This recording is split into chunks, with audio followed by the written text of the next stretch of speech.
Hey guys, and welcome back to another episode of Tea Time.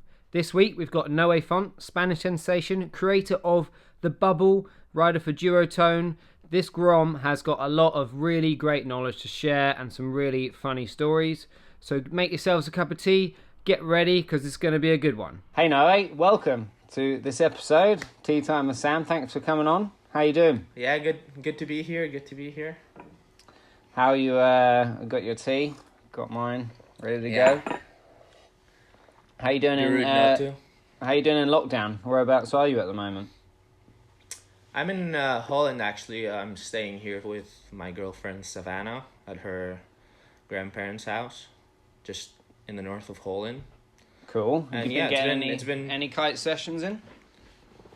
Nah, not really. It's allowed to kite here. Like you can go kiting, and as long as you keep your distance, but I don't have a car at the moment, and I don't really know of many people kiting up here or anything, so I just kind of put it off and focused on other things. Been editing a lot, skating, and just kind of doing other things. Yeah, it's nice to use this time to focus on other things, isn't it, and figure out what we're doing and what direction we're heading. For sure. Yeah, it almost feels weird to have some time off to think about stuff and not have to go off and travel, and it's yeah, I haven't stopped since I started, so it's pretty nice to have some time off. I found it super refreshing just thinking about, our sport and where we're headed. We're kind of stuck in this whirlwind of traveling, and, we have so much potential with this sport, but we've kind of just been doing the same thing for a while. So it's been refreshing to actually really take a step back and look at it, and still think there's so much potential, which is cool, I think. Yeah, and for sure, it makes you think, or it makes you want to use your time better, when we can go back to kiting and traveling and stuff.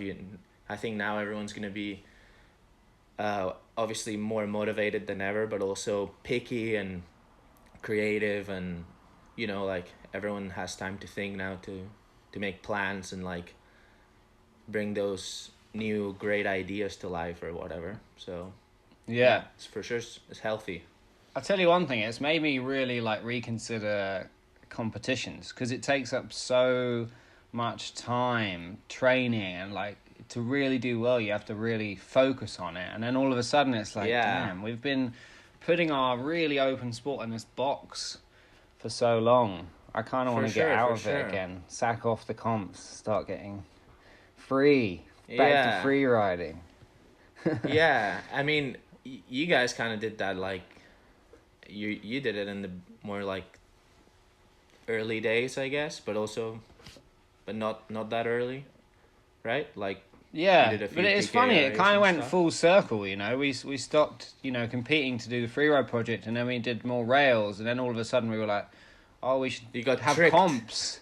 Yeah. Our competitive nature came, and now it's gone full circle. Yeah, but also, kiting is a young sport, and the only way to justify, or the easiest way to justify making an event is oh, what do? You make a comp,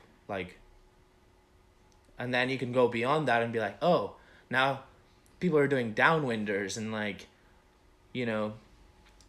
completely different things, and making events without actually having to make a comp and have a winner or stuff like that. And it's also making a comp is an easy way to decide who is best and who is sponsored and who is not, to prove value and stuff, right? So and also to make money,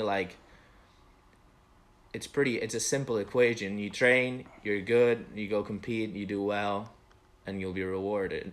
It's not complicated. But I guess if comps weren't around, then it would be a much more complex equation to prove your value and do your media and this and that, which is kind of what's going on now, I guess. I don't know. I'm kind of Yeah, true. But then I still think being creative, producing content, it doesn't have to be a competition. And I feel like just people's egos get in the way, us all included. It ends Yeah, up being a dick measuring contest. Like, you want to see who can spin the most off a kicker when you're with your buddies. And it's like, oh, who's going to decide who spun the most? but there's a big difference, I feel like, because, or at least for me, like when, like in the park events, I feel like everyone is kind of like split. Like even the most competitive people, like I don't think I'm the most competitive, but like when you're in it, you play the game, but at the same time we all wish we were just free riding, and like tossing ourselves off the kicker and doing it just because. Like, have you Yeah, never had the feeling that, oh, the final's over and you still want to like huck a few more tricks just because, but you have to go into the next, or for you know sure. what I mean? Like there's those. Absolutely. It's weird. We're all in the competition wishing that it was over. Yeah, Damn, just I split can't the wait till prize this is money. finished. Yeah, let's go back to doing that. Screw it. Yeah. Right, so let's get into this. The idea of this is, I wanna go back, dive deep into your history, get stuck into. First, I want to know. Do you remember like the first time you ever saw somebody kiteboard? Like, how were you introduced to it? Phew. I mean, I was watching your episode with Sam the other day, and he started in 1998, which is the year I was born.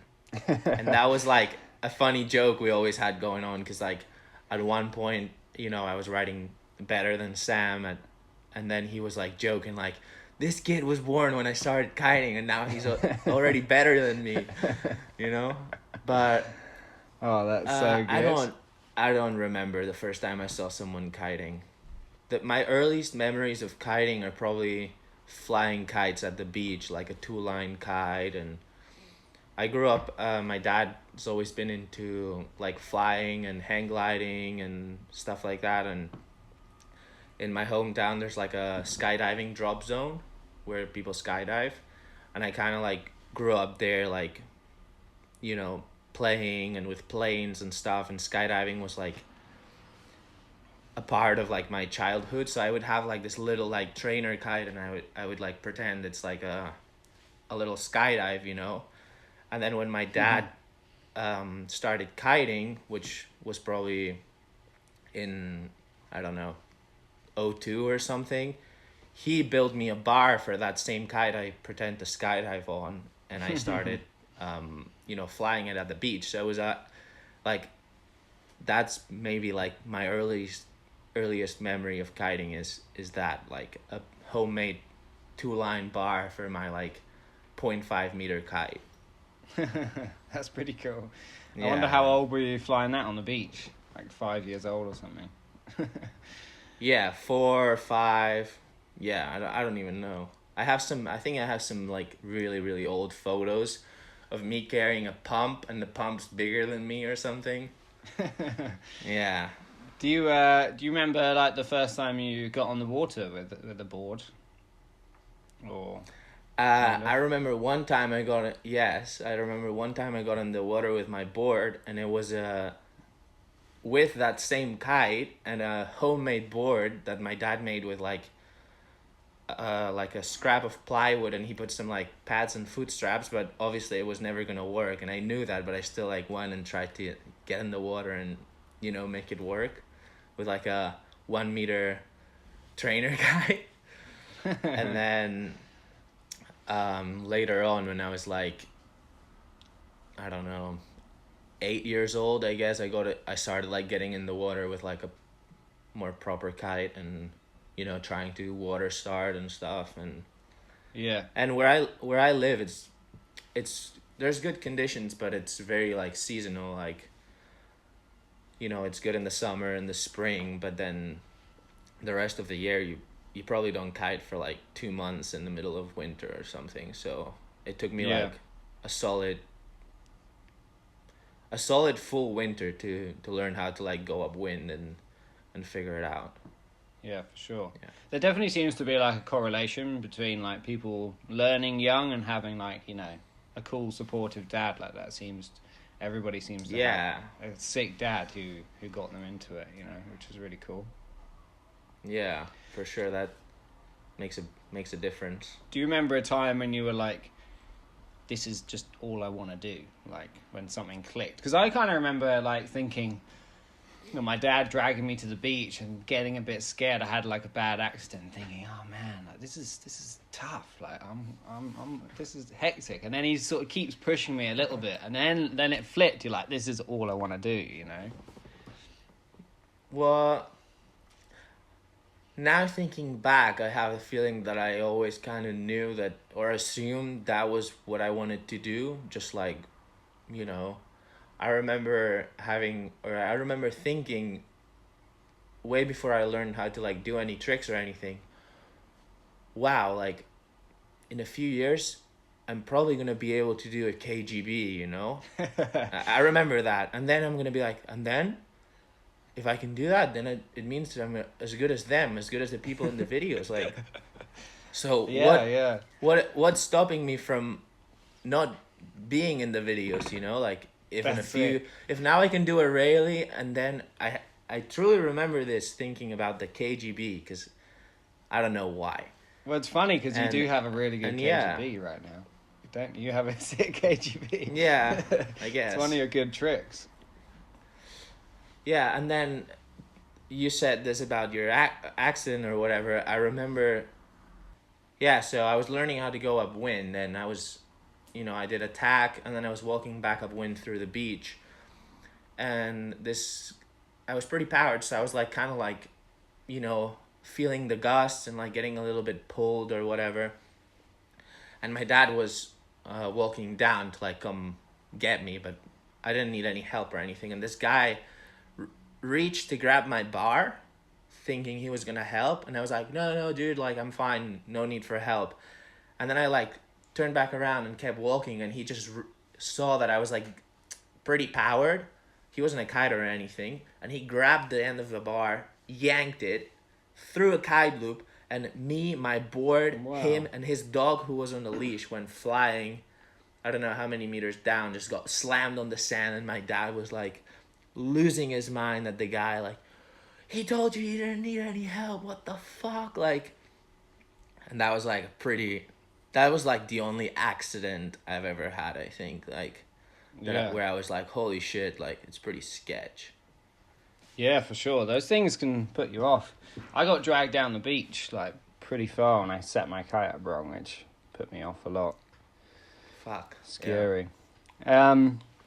So do you remember your first sponsor? You remember like how old you were, and had you done a competition before you kind of got sponsored? How did that go? My first kite sponsor was my friend. So my dad he owned like a kite school and a kite shop at home for like a few years back, like in like 2004 or 5 or something, like before I kited. And then there was a bunch of the local kiters, like some of the younger ones, got together and started like a kite school and a shop, which is still running by one of the brothers. And he worked on a movie set, apart from like teaching kiting, where they had like an old 2006 or something North Jaime board as a prop on the like on the shoot. So he took it, but it was too small. It was like a 126 or something, or 23, or I can't remember. And later, like we met obviously from kiting at the beach and stuff, and then he said he had a board for me because, you know, he got it from the movie set and blah blah blah. So he was my first sponsor then. Like he gave me that board, you know, and hooked me up. And because he owned the kite school and stuff, then he put me, you know, in contact with Nash or B3 in Spain, and then I got some like whatever discount kites or something, and then like a year later I got on Best through him with Best kiteboarding in Spain. and then I was on best for, I don't know, 6 years or something, or 5 years. Yeah. And how was the competition scene in Spain? Like, did you have many national competitions? Was that something that you did growing Yeah, up? yeah. We had. I mean, we've. It's kind of like changed. Every few years it kind of changes. But back then we had Spanish nationals in the Canary Islands, and I remember. Yeah, we went there with my dad, and I was like 10, I think, and I won like the whatever junior, or like kids, not even junior, like the one before, because Yeah. the juniors were like a few years older than me, like even though it was only like 3 years older, like when you're like 9 and Yeah. 13, it's like a huge difference. So anyway, I won that one, and then So did was there just came one nationals a year? One comp? yeah, one comp. Okay. Now they have like a 3-stop league, and it's way, That's way cool. more legit, but back Because I then it was always just like that. tell kids coming up, like it's such a good avenue to help learn about the sport, and you meet people in the industry. Like for me that was definitely massive, because we had I don't know, probably 7 at one point, like UK competitions. Like now there's only 3 if we're lucky. Yeah, But it was awesome. You'd meet so many like-minded people, and for sure, for sure. distributors. It's really, really good time. That I learned a Yeah, and lot. and when you're so young, you're just like going there and having a good time, like whatever. There's like a bunch of kids, and you're like hanging out and Yeah, kiting. You know what? It doesn't matter. Like you're just a sponge. one of the events that was like very much like that was it up until, I mean, I'm sure this year it would have happened too, but because of the whole situation it got cancelled. But it's the European Junior Championships in the south of France, like nearby Le Cat. Yep. And I mean, I went there too that year, the same year as the Spanish nationals, and I went there every other year after that for a few years, and that's where like everyone up and coming from Europe kind of like got together, and that's where I met like Tom Bridge, and like like who else, like even like I remember Paula Novotna used Yeah. to like compete there when she was like Is that 16 or is whatever. that I where you remember. became junior world champion? Weren't you junior world champion or something? No, that was the Europeans. Okay.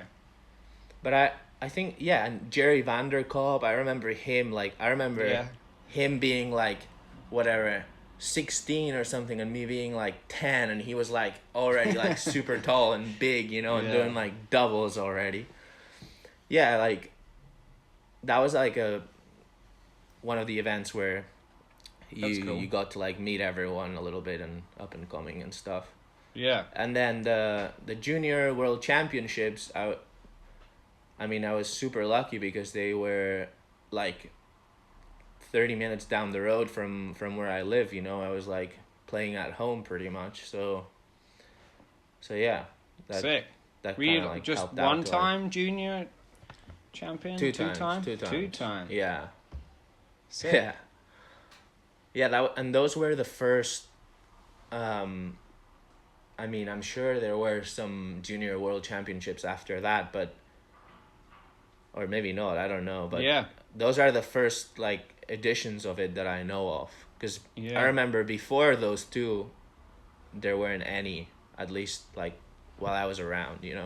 Yeah. Well, weirdly, I don't remember hearing about the comps happening, but when I also heard about you and having that string to your bow, it was like, damn, this guy's junior world champion. He must be sick. Like I feel like that was a really good, string to your bow to kickstart your career, Yeah, really, because it's like you can just go to a sponsor, hey, I was junior world champion, and people are like, oh, damn, it's gonna be good. yeah. And then, but the thing was with that then the next ones after that, they split it up with a lot of age categories. Okay. Like there were maybe like, I don't know, 5 or five age categories. So there were five junior world champions every year. Okay. You know, Yeah.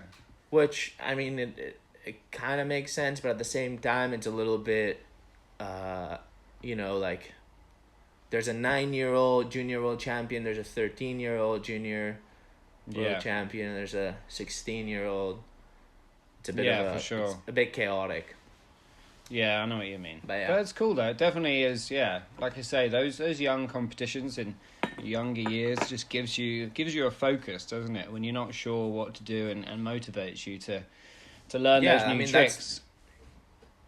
That's all you care about when you're like 13 or 14 and you just Yeah. want to do more tricks. Yeah. Going back to that thing though, you said, I actually have a memory of like learning, like a front roll and being on the beach with my buddy, being like, dude, if we're doing front rolls now, like next year we're going to be doing like back roll kite leaps and F16s. Who knows Yeah. what we're going to be doing? Yeah. It's For funny, sure. isn't I it? remember I learned front rolls before, unhooked front rolls before I could do even like hooked in back rolls or anything. But my problem was that I was sending the kite so much, it would end up like behind me, and then it would like, you know, crash in the water Lost and you like again. capsize 100 times. And then every time I tried one, I would have to like swim into the beach and redo my lines and everything again, because I, you know, it was so fucked and twisted. I had to like, I couldn't even relaunch it. I had to like run my lines again after every attempt. So, do you remember your first kite trip, like when, like with a sponsor, when you started traveling a bit more? How old were you when you first started traveling alone without your dad? Well, first of all, I never really, I mean, I did travel with my dad like in the really beginning, going to those nationals and then to those like European comps, but pretty much like, I mean, pretty much then I like, we couldn't really afford for him to come with me everywhere, so it was always me tagging along with other people, or like my first, you know, like trip somewhere was to Brazil, you know, because that's what you had to do. You had to go to Brazil to get better and, you know, The keep promised up. land. Yeah, for sure. Yeah. So one of my good friends from home, you know, I like saved up for so long trying to like pay for my trip to Brazil, working at my uncle's bakery and like doing whatever I had to, and getting like all my birthday and Christmas presents from whoever I could turn into a little bit of cash to chip in, you know. And one of my good friends from home and his dad, they said, "Oh yeah, we're going to Brazil for the Christmas break. You can come with us. Like, we'll take you with us." And then they also like, you know, kind of like helped out covering what I couldn't afford. Yeah. So that was like my first trip, and I went with them. And then pretty much after that, that was right before I won the Junior Worlds. And then as soon as I did that, it was kind of like a big move. And with Best at the time, they started, you know, helping out with trips and, you know, giving me a contract and everything. So when did you meet Sam Medeski? So the year before that, I think it was the year before I won the Junior Worlds, they were doing a best photo shoot in Portugal, in Lisbon. And the Spanish rep at the time, he flew me and David Tonu, he also used to ride for Best. They flew us both out to the photo shoot for like 3 days just to, because it was right there, you know, in Lisbon. So they like flew us out to meet the people and like, Cool. whatever, ride That's if it awesome. was win. And that's when I met Sam. And all I remember was that I had long hair when I was a kid, like up until then pretty much. And it was like a cool thing because I was like a mini Sam, because he also had long hair, you know. I was like the mini little Grom, and my English was like so shit at the time. Like, I didn't know. I couldn't tell what was going on, but like good enough to like get by.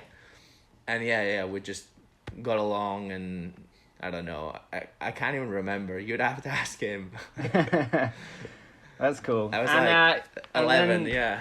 how did the Northern Fresh video came about? Because, you know, for me, that was really put you on the map. And also it showed, you know, obviously a really different side to your riding. Like, we'd seen, you know, competition tricks and stuff, but that was, you know, Yeah. pretty different. So at the time, what Best wanted me to do, obviously, like coming from junior freestyle championships, they wanted me to like go into like the big PKRA and like pursue that, and they were hoping, you know, I was gonna be the next, like, whatever, Yuri or something. Yeah. But I got there and I was like, whoa, like these people are like way better than me. Like, you know, I'm not quite there yet, but they still wanted me to like gain experience, and that kind of burned me out a little bit. And then I always like what you guys were doing with free riding and creating videos. Like, all along those years, I was making my own little edits and stuff. And then the whole like, you know, park riding and scene really like caught my attention, and I started riding cable pretty much as soon as I could, like, you know, Yeah. figure out how to get there. From then on, you know, I enjoyed that much more than going and doing a couple of heats at a PKRA event. So I kind That's of cool. transitioned my focus into that. Sam And stole then- you from the competition. Yeah, pretty much. You were the golden child Yeah, that was stolen. He let me see if I remember this properly, because yeah, People were just I so much think- cooler doing the freeride project park stuff, weren't they? Like, they were way more fun. Like, I don't know. I remember doing some PKRAs and just having a lot more fun Yeah. hanging out with freeriders. Well, the thing was, more than anything, I just hated going somewhere. Like, this whole build up to like go do a heat for 7 minutes. Maybe you get to do 2 or 3 heats or whatever. But that's the whole thing, and you're going to like a shit spot too. Like, you don't even get Yeah. to. Besides like Dakla and like Egypt or something, I don't remember going to any like good spots where you're like hyped to go kite. Like, True. that's what I wanted to do. You know, I wanted to ride and do tricks. You can't do that in Le Cat. Yeah. You'll just get like lifted by a gust and sent fucking 30 meters downwind, Yeah. which is cool if you're just into that. But yeah, I wasn't into that at the time. And yeah, Sam, I can't remember how it came about, but Sam just basically said that I think he worked in his kite school that whole summer, and then in September he said, you should come out, like, we'll get Stevie and stuff, and like I have a local friend, Josh, who can shoot photos, and we can build some rails and stuff. And I was like, whoa, yeah, for sure, like whatever you want, you know. And so yeah, I went out there for like 10 days, and we made it happen. It was really cool. I'll never forget it. Like, I remember it rained a lot, I think, before we got there, so we were kiting in a lake, obviously, and where you would normally kite was too deep, but the parking lot was like maybe a foot or 2 of water. So we just set up the rails in the parking lot and rode and kited everything in puddles, pretty much. You'd like kite a bit of puddle and then like slide over a bit of grass, and then there'd be like the rail, and then if you crashed, you'd be like on like ankle deep of water. That was like my first time riding rails with a kite too, and Sam was like, yeah, 3 foot ollie on is fine, like whatever. But That's cool. But yeah, that's such definitely. a good video. That's such a good video. It was a good time, yeah. So that kind of kickstarted your park career, and then you went to Triple S, got on North. Yeah, well, so then the next year I put a wild card to go to the Triple S. I didn't get in, and then I went there like a month before, to like practice, but there was not a single day of wind before the event. Oh, gosh. And I I don't. You probably remember we stayed in the same house with Sam, you, Fox, and myself. Yeah, I remember And that then house. they run the open on jet skis, and then I got second, and only the first one got in, so I didn't get Yeah. in. So Oh, it was all man. like not happening, and I was like super bummed, like damn it, you Yeah. know. And then later that summer, I signed with North. Yeah, and it's been a happy fairy tale ever since. Yeah. Perfect. So then when did so then you got a North, which is now Duotone. How did the Bubble project come about? Well, I always remember watching, the full length snowboard movies, kite movies, Yeah. skate, surf, whatever. And I always thought it was like a really cool, way of like putting your whole, like all your eggs in one basket in a way, working for a whole year, getting your crew together and like the whole like vibe that went around it, and also like the premieres, like before we were talking about how the only way to create an event and get people together is to make a comp. Well, Yeah. a premiere is like, just as good. You get people together, throw a party, watch a fucking long kite video, and like have a good time. And like, why did no one do that? You know, For why sure. are I was thinking, why are we all doing these demos at the beach? Getting people to test our gear, but we're not offering anything else. Where is like the catchy side of it? So anyway, I was talking about making a full length movie for a long time, and at the time I hadn't really like proven myself to be like, any good at like making videos or anything. So during one of the summers in Hood River, I like put out a pretty good edit, and then also Yeah, I before remember that that edit. we did a trip to Australia with Jerome and Stefan and stuff, and I had a pretty good camera already, so I like the guys at North were like, oh wow, like did you do that? Like didn't I thought like you guys hired someone to do it. No, I did it all and shot it, and we all traded off, blah blah blah. So I like had a bit of, credit for making Yeah. movies, and then when I started like throwing around the idea of like making a full length movie and stuff, they were like still a bit skeptical, but they were like sure, like all right, and we slowly like ramped it up. Like in the beginning we made it sound like it was, gonna be whatever, and then like because in the beginning of it, the bubble idea only like came after we decided to make a movie. Yeah, It yeah. was all like as we went, and we started filming, and then the bubble idea came, and then I started thinking of all this like storylines and like ways that we could like portray people, and also like you're throwing in ideas into the concept, like, oh, the bubble is this, it's that, like you're also like putting things into perspective, thinking, oh, it is pretty crazy, we do live in a bubble, but this guy lives in a bubble too, but his bubble is different, and it's like a pretty funny concept. And For throughout the sure. filming, it all like developed into what it, turned out to be.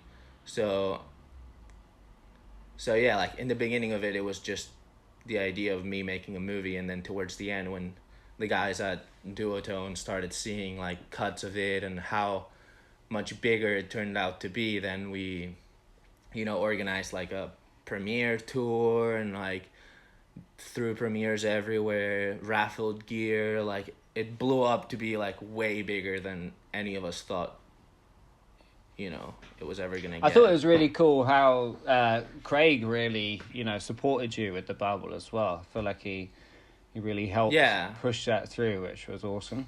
for sure. Yeah, I was like, obviously were super busy with filming and the editing and stuff, and then he was taking care of more of the logistics side of Yeah.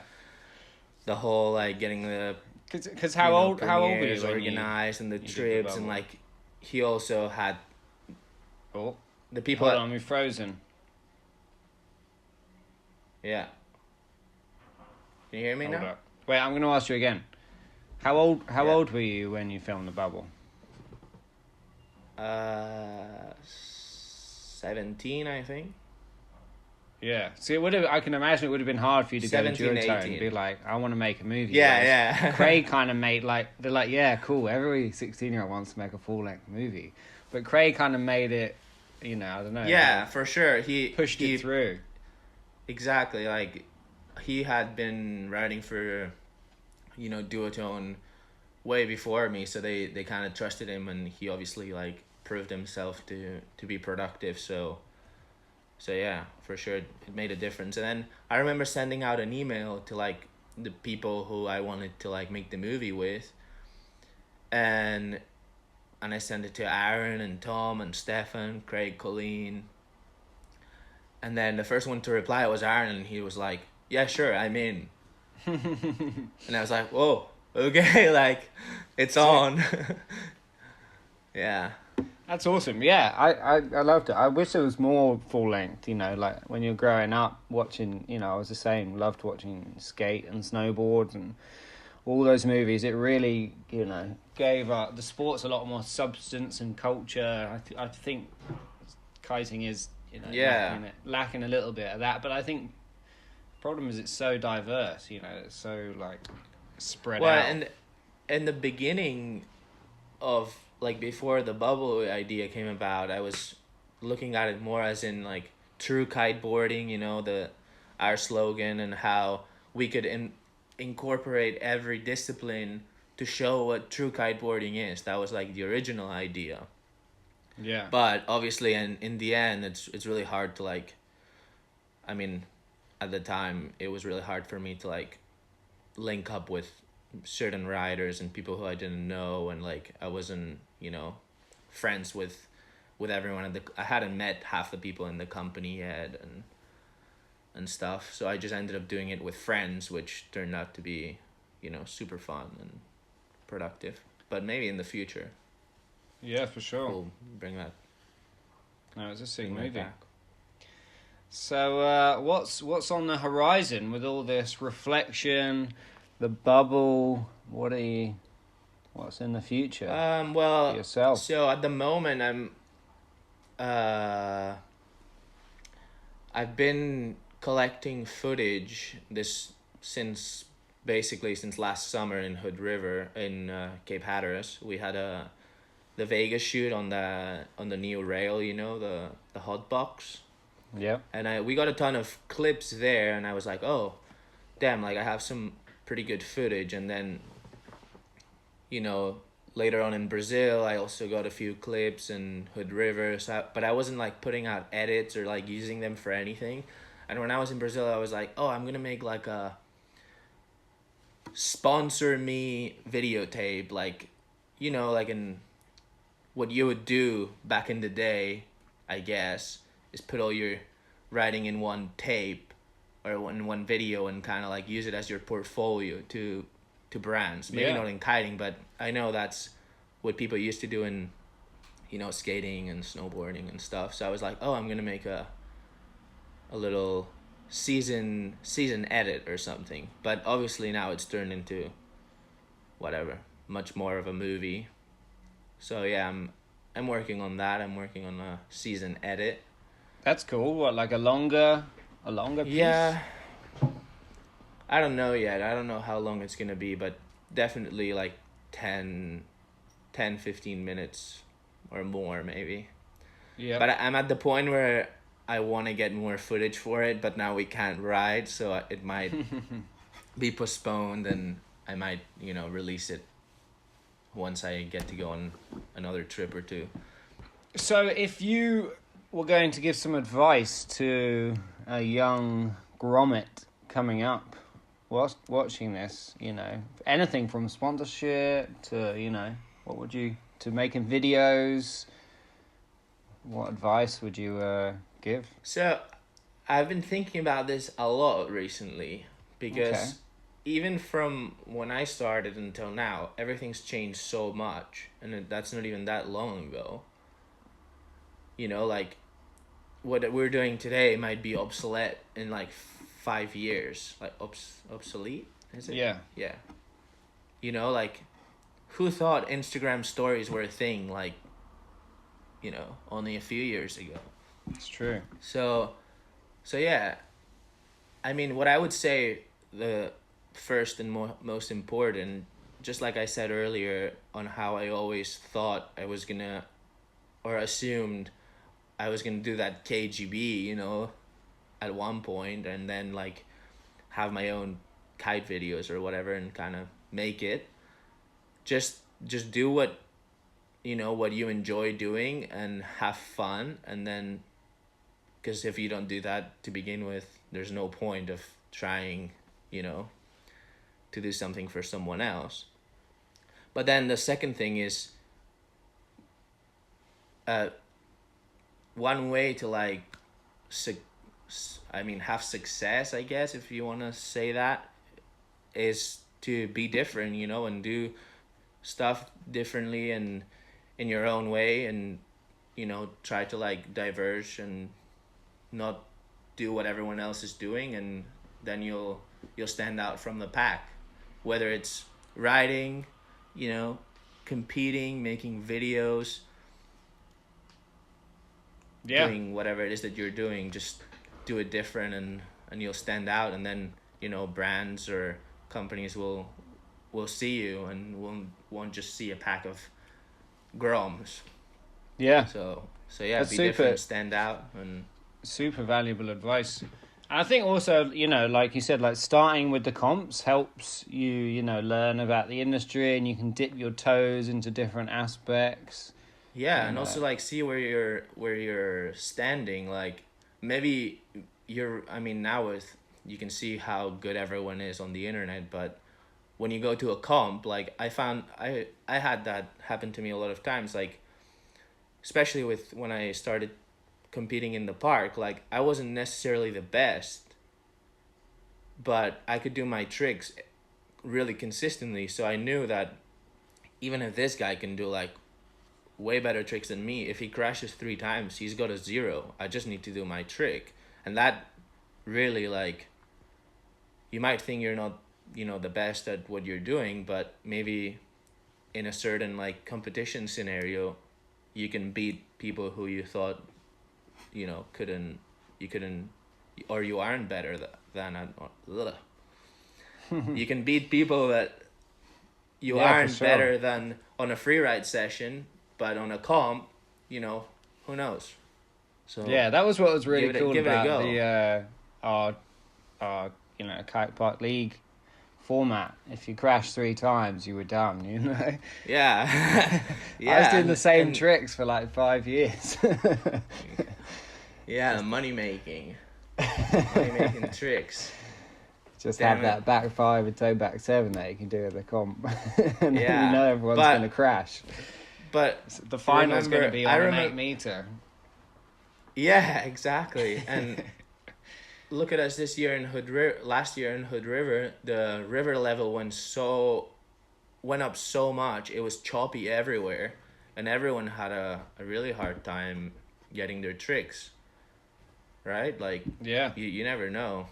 I think that at the moment there is two types of riders: those who can, you know, those who are the best at what they're doing and they're really good at the riding side of things, and then there's those who aren't necessarily the best, but they're absolute, media content machines, and they're putting out all this content. And then there's those who like fluctuate back and forth from one to the other. Like someone like you can kite on, you know, on a foil in the park, big air, freestyle, whatever, and at the same time you're doing, you know, the whole media side of things. So that, I think, maybe like sitting somewhere in the middle is probably what's most valuable, and that's what a yeah, grom should be doing. But But then there's gonna be the one Grom that just focuses on one thing and gets really good at it, and becomes the world champion. Like Valentin, he's no Instagram machine, but he'll do a blind judge 9. So like, what's better? I don't know. Just do what I think everyone's so individual. You got to figure out what you enjoy, and then like you say, if you're having fun doing it and you run with it, it's gonna take you somewhere cool. I think that's really important. I found that as well. You just like kind of latch on to things for a bit and get really into it, and then like do that. And for me, I find like mixing it up keeps it fresh. For sure. I can keep my motivation higher by like focusing on big air for a month and just not even thinking about cable. And then like normally this time of year it's like park season's kicking off. It's getting warm in the UK. It kind of keeps it fresh. That's what's cool about kiting, is that you also go with the seasons a little bit, right? Like depending on the time of year, you do one thing or the other, and it keeps it fresh. But one thing that I would definitely not recommend is just becoming a solo, strictly content media machine without having any of the kiteboarding like skills to validate it. Do you see what I'm trying to say? Like I said, people like you are sitting somewhere in the middle, but I think like you still need to have some sort of like credibility for the content you're putting out. You can't teach someone how to do something if you can't barely do it yourself. Do you know what I mean? Absolutely, yeah. Like it proves yourself, doesn't it? Sort of. Yeah. And it's kind of maybe like hard these days because there's a lot of people putting out a lot of content and getting really good audience and feedback, but they're not necessarily like anywhere near like being a good rider. But because they're putting out such good content, they're getting like rewarded for it in a way, and that's a really like tough thing, because you're like, I can imagine myself as a Grom now thinking, whoa, this guy is like a super big like YouTuber or whatever, but I can kite just as good as him. What's going on here? Why is he sponsored? That's a little bit like, that's where I can see there's a bit of dilemma or contradiction, but I don't know. That's just me. Just have fun. Yeah. Right? That's the message. Just have fun. Yeah. Well, hey, thanks a lot for your time, dude. It's been epic. Yeah. Good having a cup of tea with you. Yeah. Or two.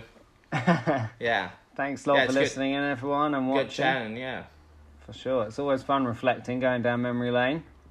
What a good dude. Noe's achieved some brilliant stuff in his career, and he's a very cool dude. Thanks a lot for watching and listening. Please subscribe if you're not already, and I'll see you in the next video. Peace out.